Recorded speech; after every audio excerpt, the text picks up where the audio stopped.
Hi guys! Today I will have a quick review. Yung palang sinasabi ko sa inyo na super love ko to, and this is the MUSE BB Cream Light Beige. I have included these products for marami na in my video. Sobrang ilang beses ko to nagamit and nasabi, and talagang gustong-gusto ko to. So ngayon palang sinasabi ko na sa inyo, gustong-gusto ko siya. But this is to summarize everything, my experience, my first impression about this product, yung mga magagandang ginawa niya sa akin, yung pros and cons about this product, sasabihin ko rin in this video. But basically guys, this is like the overall review of this MUSE BB Cream. And I bought this one for 109 pesos. And this is the, again, this is the MUSE or Mousse BB Cream. I made a color light beige. And then, this has SPF 50 PA+++. This product is composed of 10 ml of the product. And this is made of Korea. Wala nang ibang nakalagay dito. Yun lang basically. So, ang naka-attract, nung una ko itong binili kasi, ang naka-attract talaga sa akin is the SPF 50 PA++. Kasi naghahanap ako ng BB cream na mataas yung SPF or sun protection sunscreen. Kasi, yun nga, pag ako pumupunta kasi pumunta ako ng Quiapo para mamili ng mga baking supplies ko and mga baking materials ko for the specific week. This is on a weekly basis. So, naghahanap ako ng BB cream na mataas yung SPF just to protect me from the sun. Kasi nga, di ba, ilang months yun, 3 buwan, 4 na buwan yata tayo na sobrang init talaga. So, talagang naghanap ako ng magandang BB cream. And this came out, nung pumunta ako one time, pumunta lang ako ng Mercury. And this came out, and super na-in-love talaga ako sa product na to. I cannot replace it for any other BB cream there is. Kasi again, it gives benefits on my skin. Ang ganda ng, hindi ako nagkaroon ng breakout with this product. And anyway, all of the good things about this product will be declared in this video later on sa pros and cons niya. And yun lang, i-apply ko lang to sa aking mukha. Ngayon kasi may video ako na get ready with me. So, apply ko lang to. I want this to be an introduction for you. Para later, makikita nyo yung turnout ng makeup ko and yung application. So, yun lang. So, pag binuksan nyo to, maliit lang siya actually. Super liit lang siya compare sa aking ibang mga BB cream. Ayan o. See, mini BB cream lang siya. When you open this, it's just a white plastic packaging. Tube type siya. And then, pag nilabas niyo yung product, ito yung kanyang consistency. Ayan. It's not running. It's very, very thick consistency. I'm gonna use my hand in applying this product. Ito yung kulay ng light beige. They actually have two color, the light beige, and I forgot the second one. Pero ito yung pinili ko kasi I think this is perfect for my skin tone. Guys, yung amoy nito nakakahumaling. Para siyang very expensive na pabango. Ganun yung amoy niya. Sobrang humaling na humaling ako. Actually, I prefer my BB cream na walang, or anything makeup na walang amoy. Pero this one, nakakahumaling yung amoy niya. Since sobra. As in. So, I'm just gonna put this all over my face na. On the right side first, para makita natin yung comparison. Pwede nyo rin, maganda rin siya on sponge application. Maganda rin siya for brush application. Pero, pinakamaganda with hand application siya. So, ako, with this BB cream, I like it with hand. Tsaka very easy siya to blend. It will not set on you very easily. Very blendable siya. And, mas ganda. And, easy application. It's very, as you can see, tapos na ako mag-blend. Ganun siya kabilis i-blend sa skin.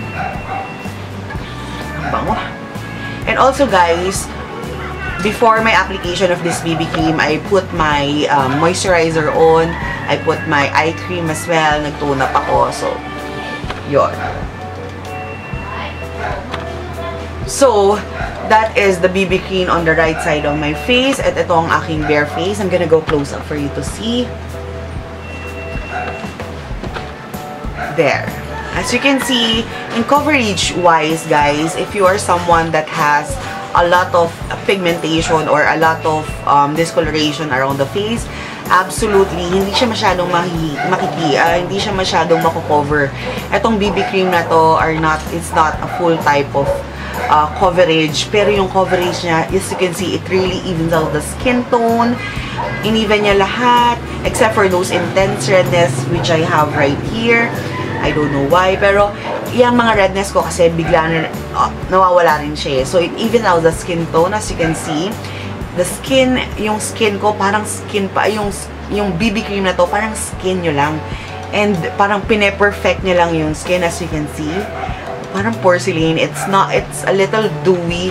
It has a dewy effect. Hindi siya yung full matte na BB cream. But, yun. As you can see, it really perfects.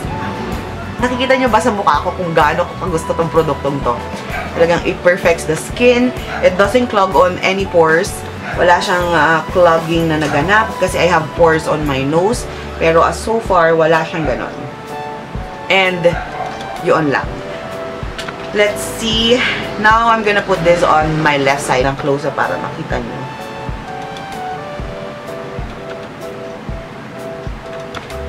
And I'm gonna put the remaining product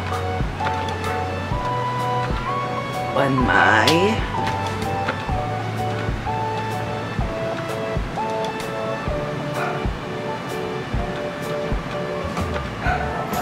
ganyan ko lang siya i-apply. Nothing special. Mas maganda siya i-apply ng hands eh. Kesa brush.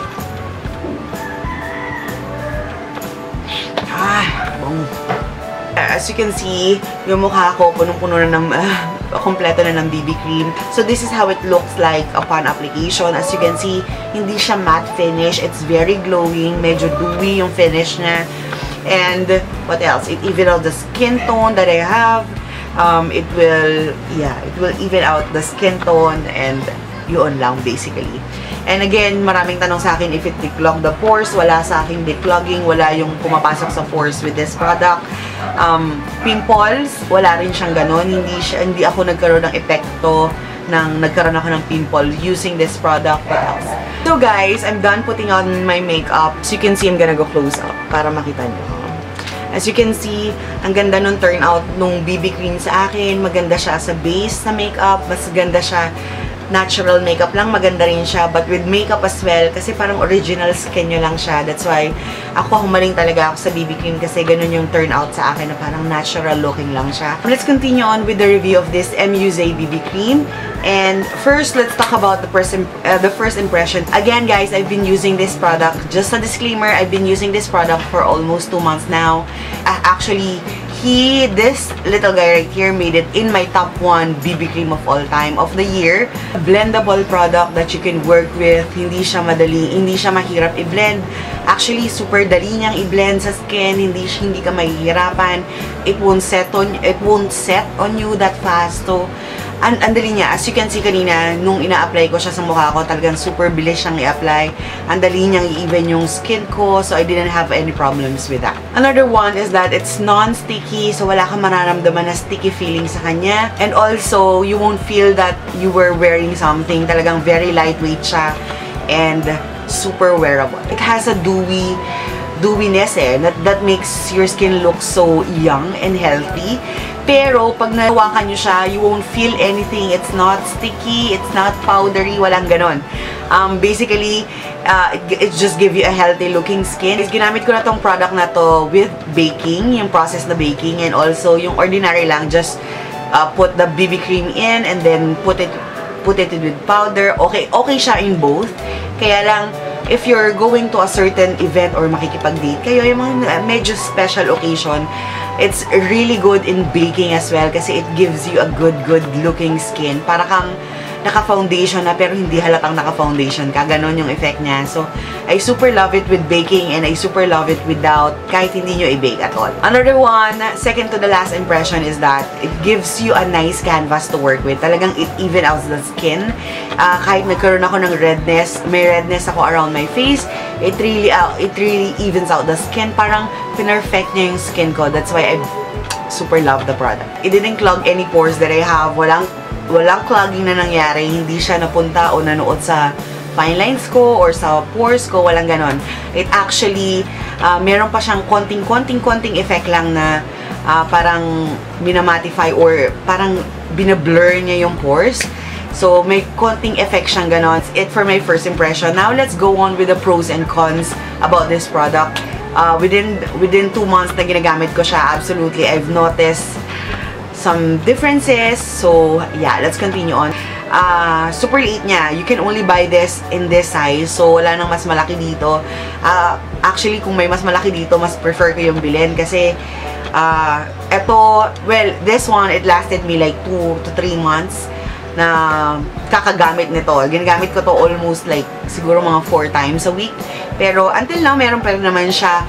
But it's so maliit. Kaya kung may malaki kayo, sana MUZ magkaroon kayo ng malaki. But okay lang naman din to. Pero sana may mas malaki ng konti. And then lastly on my cons is that you can only buy this in Mercury Drugstore, guys. And also some 7-Eleven branches, meron din sila. But in this SM Department Store, Robinsons, wala pa ako nakita so far. So, now let's proceed with the pros naman. Super dami ko to kasi nga, as I told you guys, I super love the product. So, the first pros that I have, it's very long-lasting, guys. I wore this product for, ang pinaka-maximum na nasuot ko tong produktong to was 14 hours. And absolutely, at the end of the day, it didn't melt out. Andun pa rin siya. Maganda pa rin yung skin ko. Even out ng skin, maganda pa rin. So, it didn't melt out. Andyan pa rin yung product. It's very long-lasting. Second is that it gives you a really healthy skin. Kasi nga, when you're done with the application of this product, medyo dewy yung effect niya. But it's not sticky and it's not, you know, hindi siya sticky pero yung effect niya medyo dewy, kaya it gives you a healthy and younger looking skin. Kaya gustong gusto ko siya kasi ganun yung effect na nabibigay niya sa skin ko. So, I super love it. Another one is that it even has the skin tone talaga. Talagang if you have redness, if you have a little discoloration in your face, it will even out that.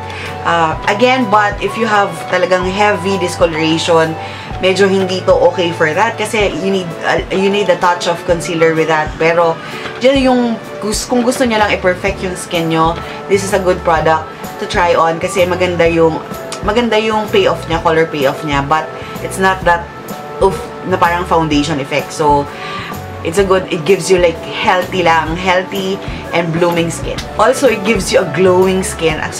Wala na ako. Maganda nga itong produktong to. It gives you a glowing skin. Yun ang gustong-gusto ko sa BB cream. Kaya I've been using BB cream talaga for so long now because it gives me a healthy looking skin, a glowing, lahat na. Plus, it has benefits. So, gustong-gusto ko talaga siya. This also is gonna help you in oil control. As you know me, guys, I have an oily skin, but throughout the hours that passes by, hindi siya ganun. Hindi nyo mararamdaman na oily kayo unless titingin kayo sa salamin. Absolutely will see an oily. Pag sobrang init lang to, guys, ha. Pag sobrang init, pag ginagamit ko tong product na to, I only use 1 blotting sheet. Pero, hindi ganun karaming oil. But, yung dewy niya kasi medyo dumadami pag at the long run So, you might as well check that out. Pero, sa akin na oily ako, pag sobrang init, 1 blotting sheet lang is okay with me. But, for cold season, like, if you're going to the mall and you're gonna stay in the mall or your office na very air-conditioned, absolutely, you will not be needing blotting sheet, especially if you have a normal to drier skin, hindi nyo kailangan. But, just to oversee, pag kayo ay oily, might as well bring a blotting sheet in case lang. But absolutely, it really helped me in controlling the oil that I have during hot season. So, a big thumbs up. Yun lang yung masasabi ko sa product na to. I super love this product. I cannot replace, as of the moment I cannot replace it with any other BB cream. Plus point pa that it has SPF of 50, PA+++, that will surely help you in sun protection, or it will surely help you in the sun rays. So I super love this product. This little guy right here really changed the BB cream. Yung nasa isip ko ng BB cream, binago niya talaga. So I super love the product. I would rate this a good 9.8.